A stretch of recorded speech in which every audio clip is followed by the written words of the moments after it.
শিখাবো ওইটাই তো আপনার আরেকটা যা, তাই না? হ্যাঁ। শুনেন, একসাথে তিন যা কখনো সুখী থাকতে পারে না। রিয়া, তোমার কথা তো কোনো মানেই বুঝলাম না। মানে খুব সোজা, আপনার ছোট দেওয়ার সাথে আমি প্রেম করি, শীঘ্রই আমরা বিয়ে করব, তারপর আপনি আমি আর সে যা হয়ে যাবে। ও আচ্ছা, তার মানে তোমাদের মধ্যে এটাই চলতেছে। এখন আসল কথা শুনেন, তিন যা কখনোই একসাথে সুখী থাকতে পারে না।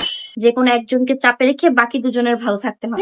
তাই আমি চাই আমরা দুজন ভালো থেকে তাকে চাপে করে রাখবো।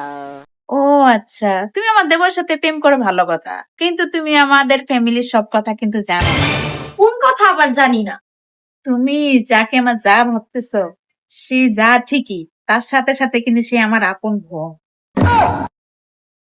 তার মানে চাপে সবসময় আমারই থাকতে হবে?